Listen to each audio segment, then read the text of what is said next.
नमस्कार, आप देख रहे हैं विस्टार न्यूज। मैं हूं दिवाकर विक्रम सिंह। भारत के पड़ोसी देश पाकिस्तान में संविधान और संविधान के मूल्यों को तार तार कर दिया उस व्यक्ति ने जिसने अमेरिका के खिलाफ जंग का ऐलान करके पूरी दुनिया में पाकिस्तान की एक हैसियत बनाने की कोशिश की। हालांकि वो कवायद किसी के इशारे पर थी, इसका भी खुलासा कुछ दिनों में हो जाएगा, जिसके संबंध में एवी स्टार न्यूज पर हमने बहुत पहले चर्चा कर दी थी। सच तो यह है कि इमरान खान जिन 3 राजनीतिक दलों के नेताओं को चूहा और बहुत ही विश्वासपात्र गुलाम की संज्ञा दे रहे थे, उन्हें देश का लुटेरा करार दे रहे थे, आज वही इमरान खान जब अविश्वास प्रस्ताव का अंतिम मौका आया तो क्या कुछ उन्होंने खेला और पाकिस्तान के संविधान और संवैधानिक मूल्यों के, वैसे तो वहां जमहूरियत की स्थिति कोई बेहतर है नहीं, लेकिन जो जमहूरियत की स्थिति है उसको, उसके मूल्यों को किस तरह से उन्होंने तार तार किया और कैसे संसद में स्पीकर, डिप्टी स्पीकर और राष्ट्रपति को भी उन्होंने मैनेज करने की कोशिश की, ये सब कुछ हम बताएंगे। साथ ही साथ उनके कारस्तानी को वहां के सुप्रीम कोर्ट ने किस अंदाज में और किस तरह से संज्ञान में लिया है, हम ये भी बताएंगे। लेकिन इतना तय है कि अब इमरान खान अगर अपने आवाम के सामने जाएंगे तो कम से कम वो शहबाज शरीफ को, नवाज शरीफ को, बिलावल भुट्टो को, आसिफ जरदारी को जिस अंदाज में कोसते थे, अब शायद कोस न पाए, क्योंकि पाकिस्तान की आवाम और वहां के इंटेलेक्चुअल्स ये मानने लगे हैं कि इमरान ने वो पैतरेबाजी की है और इस तरीके से देश को किसी दूसरे देश का गुलाम बना दिया है, जिसका खामियाजा आने वाले समय में उन्हें भुगतना पड़ सकता है। बहरहाल ये कुर्सी है, ये सत्ता है, इसके लिए कुछ भी किया जा सकता है, कम से कम इमरान खान के एक्शंस ने बता दिया। वास्तव में पिछले 72 घंटों के दौरान जिस तरीके से पूरे देश में एक हीरो के स्तर पर इमरान खान स्थापित हो रहे थे, अपने अंतिम पैतरे में वो रन आउट तो नहीं हुए। 25 अप्रैल तक संसद की कार्रवाई स्थगित हो गई। हालांकि सुप्रीम कोर्ट एक्टिवेट हो चुका है। इमरान को आगे क्या कुछ झेलना पड़ेगा इसका आप सहज अनुमान लगा सकते हैं। लेकिन जिस अंदाज में इमरान ने अपने को गद्दी से हटाने के लिए आने वाले 20 दिनों तक और बचा लिया, अब तो यह साफ हो चुका है कि इमरान कुर्सी से चिपकना और चिपकने के सारे तौर तरीके जानते हैं। हम आपको एक एक करके वो सारी खबर बताएंगे, लेकिन इस वक्त की सबसे बड़ी खबर, और वो माफ करिएगा, पाकिस्तान की संसद में अविश्वास प्रस्ताव ही खारिज हो गया है। जब सत्ता पक्ष और विपक्ष के लोग इकट्ठा हुए, पाकिस्तान में अविश्वास प्रस्ताव खारिज हो गया है। एक बड़ी खबर, इमरान खान के खिलाफ डिप्टी स्पीकर ने जो भी प्रस्ताव पेश किया जाना था उसको, प्रस्ताव को ही खारिज कर दिया और यह कहा डिप्टी स्पीकर ने कि विदेशी साजिश का आरोप लगाया उन्होंने और कहा कि साजिश के कारण इमरान की सरकार को हटाया जा रहा है और 25 अप्रैल तक पाकिस्तानी संसद की कार्रवाई को स्थगित कर दिया है। हालांकि पाकिस्तान की स्थिति बेहद खराब होती हुई नजर आ रही है। बड़ी खबर कि वहां पर अविश्वास प्रस्ताव को ही खारिज कर दिया। डिप्टी स्पीकर कासिम खान सूरी ने जिस अंदाज में अविश्वास प्रस्ताव किया, एवी स्टार न्यूज आपको दिखा रहा है कि अविश्वास प्रस्ताव खारिज करने के दौरान बॉडी लैंग्वेज कैसी थी डिप्टी स्पीकर की, क्योंकि स्पीकर के खिलाफ 200 सांसदों का अविश्वास प्रस्ताव का पर हस्ताक्षर पहले कर दिया गया था। इसके लिए डिप्टी स्पीकर ने जब गद्दी संभाली तो इमरान के प्रति उन्होंने किस तरीके से वफादारी निभाई और उनका अंदाज क्या था, आप जरा उनको सुनिए, जो उन्होंने संसद में अविश्वास प्रस्ताव को ही खारिज करते हुए बोला, कहा और अभिव्यक्ति दी। अदम एतमाद की तहरीक आइन, कानून और रूल्स के मुताबिक होना जरूरी है। किसी गैर मुल्की ताकत को यह हक नहीं कि वो साजिश के तहत पाकिस्तान के अवाम की मुंतखब हुकूमत को गिराए। वजीर कानून ने जो नुकात उठाए हैं वो दुरुस्त है, वैलिड है, लिहाजा मैं रूलिंग देता हूं कि अदम एतमाद की करारदाद आइन और कौमी मुख्तारी व आज़ादी से मुनाफी है और रूल्स और ज़ाब्ते के खिलाफ है। ये करारदाद में मुस्तरद डिसअलाउ करने की रूलिंग देता हूं। ईवान की कार्रवाई कुछ ही मिनटों में संसद की कार्रवाई को उन्होंने 25 अप्रैल तक स्थगित किया और अविश्वास प्रस्ताव को खारिज कर दिया और उन्होंने ये कहा कि यह विदेशी साजिश के कारण स्थिति बनी है जिसे पाकिस्तान की आवाम और पाकिस्तान की संसद नहीं स्वीकार करती। सबसे बड़ी बात है कि जिस विदेशी साजिश को इमरान टेलीविजन चैनल्स पर कह रहे थे, देश की जनता से रूबरू होते हुए कह रहे थे, अब ऑफिशियली अमेरिका को कल्प्रिट माना गया है संसद में। एक बहुत बड़ी बात, इमरान ने सीधे सीधे अमेरिका के खिलाफ मोर्चा खोला है और उसकी अभिव्यक्ति संसद में हुई है, जहां डिप्टी स्पीकर ने बाकायदा नोटिंग में यह स्वीकार किया है कि विदेशी साजिश थी। ये दो विरोधाभासी बातें इमरान खान और उनके समर्थक डिप्टी स्पीकर ने की है। आपको यह समझना होगा, क्योंकि इमरान खान इसके पहले किसी विदेशी साजिश के तहत नवाज शरीफ को और मरियम नवाज को जिम्मेदार मान रहे थे, साथ ही साथ आसिफ जरदारी को, बिलावल भुट्टो को इसके लिए जिम्मेदार बता रहे थे। वो अपने से दूर हुए 25 से अधिक सांसदों को भी उसके लिए जिम्मेदार बता रहे थे। और मैरियट होटल में किसको किस तरीके से खरीदा गया, ये आरोप भी लगा करके ये सारी बातें वो अपनी जनता से कर रहे थे। लेकिन इसका जिक्र नहीं करके सीधे सीधे डिप्टी स्पीकर ने यह कहा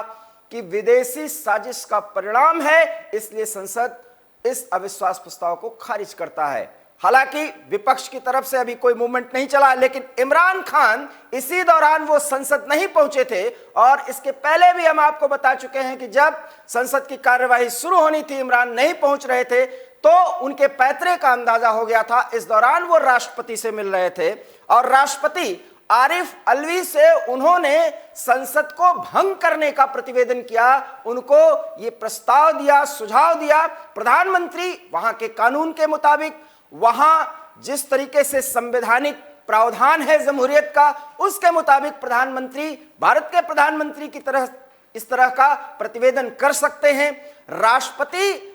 उसके बाद स्वविवेक से भी निर्णय ले सकते हैं, यह बात भी तय है। लेकिन आनन फानन में राष्ट्रपति ने भी इमरान खान के प्रस्ताव को स्वीकार कर लिया। हालांकि इमरान खान राष्ट्रपति से मिलने के बाद देश को बहुत ही जल्दी और त्वरित अंदाज में संबोधित किया। क्या कुछ कहा इमरान खान ने, सबसे पहले वो सुनिए।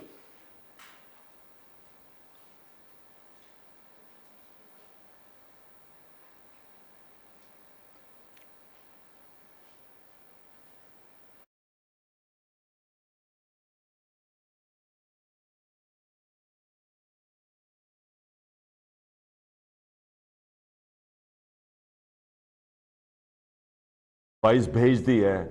कि असेंबलियां डिसॉल्व करें। एक डेमोक्रेटिक सोसाइटी में हम डेमोक्रेट्स अवाम के पास जाएं, अवाम से इलेक्शंस हो, अवाम फैसला करे कि वो किसको चाहती है। मैं अपनी कौम को मुबारक देता हूं। तो जो स्पीकर ने आज जो अपनी अथॉरिटी, अपनी जो पावर, कॉन्स्टिट्यूशनल पावर यूज करके जो फैसला किया है, अब इसके बाद मैंने अभी से प्रेसिडेंट साहब को वो भेज दिया है, एडवाइस भेज दी है कि असेंबलियां डिसॉल्व करें। एक डेमोक्रेटिक सोसाइटी में हम डेमोक्रेट्स अवाम के पास जाएं, अवाम से इलेक्शंस हो, अवाम फैसला करे कि वो किसको चाहती है। मैं अपनी कौम को मुबारक देता हूं और मैं अल्लाह का शुक्र अदा करता हूं कि इतनी बड़ी साजिश जो मुल्क से की जा रही थी, एक इलेक्टेड 22 करोड़ की कौम जिसकी इलेक्टेड हुकूमत को गिराने की कोशिश की गई है, इस साजिश से वो आज फेल हो गई। मैं आज अपनी सारी कौम को मुबारक देना चाहता हूं कि नेशनल असेंबली के हमारे स्पीकर ने मुस्तरद किया, रिजेक्ट किया एक वो मूव, रिजीम चेंज की जो कोशिश की गई थी पाकिस्तान के 22 करोड़ अवाम में, एक बाहर से प्लान किया हुआ नो कॉन्फिडेंस मोशन जिसके पीछे एक फॉरेन एजेंडा था, और जो आज स्पीकर ने उसको जो रिजेक्ट किया है और ये नो कॉन्फिडेंस को जो रिजेक्ट किया, मैं सारी कौम को आज। तो इस वक्त की ये दूसरी बड़ी खबर है, और दूसरी बड़ी खबर ये है कि इमरान खान ने राष्ट्रपति से संसद को भंग करने का प्रतिवेदन दिया और राष्ट्रपति ने इसको स्वीकार कर लिया। दूसरी बड़ी खबर, राष्ट्रपति को उन्होंने प्रतिवेदन किया और विश्वास में लिया राष्ट्रपति को कि संसद को भंग कर दिया जाए, और राष्ट्रपति ने स्वीकार कर लिया। आरिफ अलवी जो पाकिस्तान के राष्ट्रपति हैं, उन्होंने इमरान खान के इस प्रतिवेदन को स्वीकार कर लिया है। इस वक्त की दूसरी बड़ी खबर, और इसके बाद उन्होंने देश की जनता को संबोधित किया आनन फानन में। इमरान खान हर एक संवैधानिक कदम अपने राजनीतिक पैतरे के तहत उठाते हुए नजर आ रहे हैं, और इसी के तहत ये तीसरी बड़ी खबर कि तत्काल जिस तरीके से उनके प्रतिवेदन पर राष्ट्रपति ने एक्शन लिया और संसद भंग करने के उनके प्रतिवेदन को स्वीकार कर लिया, संसद को भंग कर दिया गया। तीसरी बड़ी खबर, सुप्रीम कोर्ट ने इस आनन फानन में लिए गए तमाम निर्णयों को तुरंत संज्ञान में लिया है, और वो भी विपक्ष के कहने पर, विपक्ष के अनुरोध पर बहुत ही जल्दी बहुत ही त्वरित तरीके से इस्लामाबाद में घटनाक्रम बदलते रहे, और सुप्रीम कोर्ट ने एक विशेष पीठ अर्थात स्पेशल बेंच को क्रिएट कर दिया है, और वो बेंच ये देखेगी कि किस तरीके से अविश्वास प्रस्ताव की कार्रवाई शुरू की गई, डिप्टी स्पीकर ने किस तरीके से इस पूरे मामले को खारिज किया, और क्या उस स्थिति में प्रधानमंत्री ये कहते हुए कि वो अविश्वास प्रस्ताव का सामना करेंगे, जनता को भी संबोधित किया। और उसके बाद जब वो समझ गए कि वो 142 से अधिक उनकी संख्या है ही नहीं सांसदों की, क्योंकि उनको 172 की संख्या को पार करना था या वहां तक पहुंचना था, जबकि विपक्ष के पास 172 से अधिक सांसद हो गए थे, तब राष्ट्रपति ने भी इमरान खान के प्रतिवेदन को स्वीकार किया। स्वविवेक से कोई भी फैसला या उसको स्थगित करने या उस पर विचार करने की कोई बात राष्ट्रपति से भी नहीं कही गई उनकी तरफ से। इसको भी सुप्रीम कोर्ट देखेगा, और यह देखेगा कि क्या जो कुछ भी डिप्टी स्पीकर ने निर्णय लिया है या इमरान ने राजनीतिक पैतरेबाजी की है, देश को 72 घंटे तक अविश्वास प्रस्ताव को झेलने का ढोंग करने वाले इमरान खान की असलियत की परख अब सुप्रीम कोर्ट के तहत होगी। इसलिए हम आपको तीसरी बड़ी खबर दे रहे हैं पाकिस्तान से, और वो ये है कि सुप्रीम कोर्ट ने, पाकिस्तान की सुप्रीम कोर्ट ने स्पेशल बेंच की स्थापना कर दी है, जो इस पूरे मामले में लगभग 1.5 से 2 घंटे चले इस राजनीतिक घटनाक्रम, इस राजनीतिक नौटंकी कह सकते हैं आप, नाटक कर सकते हैं, जो इमरान खान की तरफ से खेला गया। इस विशेष पैतरेबाजी में आवाम के प्रति जो एक भाव वो व्यक्त कर रहे थे, अगर उनको आवाम के साथ जाना ही था और चुनाव में जाना था, तो जिस दिन उन्होंने जलसा किया था इस तरह की घोषणा कर सकते थे, लेकिन जब वो सब कुछ मैनेज नहीं कर पाए और सारा कुछ मैनेज करने की कोशिश के तहत वो गवर्नर्स और मुख्यमंत्री भी बदलने की कोशिश करते रहे, पंजाब में उन्होंने विशेष करके दखल दिया, लेकिन वो मैनेज नहीं कर पाए, जबकि वो ये आरोप लगाते रहे कि सिंध एंड बैंक और मैरियट होटल में किस तरीके से सांसदों को खरीदा गया। हो सकता है कि इमरान के खिलाफ भी अब इस तरह की बातें की जाने लगी विपक्ष की तरफ से। और जब हम आपसे बात कर रहे हैं तो इस्लामाबाद में सबसे अधिक संख्या में इमरान खान के समर्थक इकट्ठा हुए हैं। एक अनुमान के मुताबिक 50,000 से लेकर के 1 लाख तक के बीच में इस्लामाबाद में संख्या हो सकती है। और विपक्ष जब अविश्वास प्रस्ताव पारित नहीं किया गया, पास नहीं किया गया, उस पर चर्चा नहीं हुई, तो विपक्ष भी जो पहले से ही लामबंद है, वहां लामबंद होकर के इस पूरे संवैधानिक तरीके से सरकार के द्वारा संवैधानिक मूल्यों और जमहूरियत को सबटाज करने की कोशिश की गई, वो भी कानून की आड़ में राजनीतिक पैतरेबाजी की तो इस तरह के अब आंदोलन हो सकते हैं और हो सकता है कि आपस में भिड़ंत हो। हालांकि हम आपको बता दें कि जब हम आपसे बात कर रहे हैं, सेना की तरफ से भी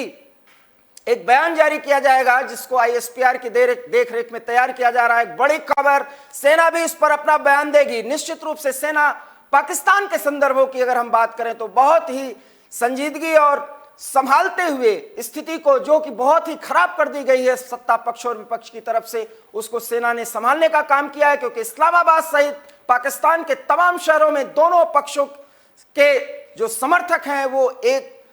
तरह से आमने सामने भिड़ने को तैयार हैं, तो आवाम में बेहद तनावपूर्ण स्थिति पैदा हो सकती है देश के अन्य भागों में। इसलिए सेना पूरी तरह से सतर्क है, सुरक्षा बल पूरी तरह से सतर्क है, और एक अनुमान के मुताबिक, एक आंकड़े के मुताबिक 17,000 से अधिक सुरक्षा बल फिलहाल संसद के इर्द गिर्द या इस्लामाबाद की चौकसी कर रहे हैं। लेकिन इमरान खान के पैतरेबाजी, जिसमें उन्होंने सीधे सीधे उनके सरकार को अमेरिका की तरफ से गिराने की एक साजिश की गई, ये सब कुछ उन्होंने डिप्टी स्पीकर से ऑन रिकॉर्ड कहलवाया है। बहुत बड़ी खबर है और इस खबर के तहत अब अमेरिका सीधे सीधे इस बात को या तो काटेगा या तो इसको स्पष्टीकरण इस पर दिया जाएगा। इमरान का जो राजनीतिक करियर है वो बहुत ही मुश्किल दौर में प्रवेश कर चुका है, लेकिन जैसा कि इमरान कहते रहे हैं कि वो अंतिम समय तक लड़ेंगे और उन्होंने हार नहीं माननी, ये बात वो बार बार अपने संबोधन में कहा है और अब वो लड़ाई जनता के बीच जाकर लड़ेंगे। ये तय माना जा रहा था कि उनको जनता के बीच में ही जाना है,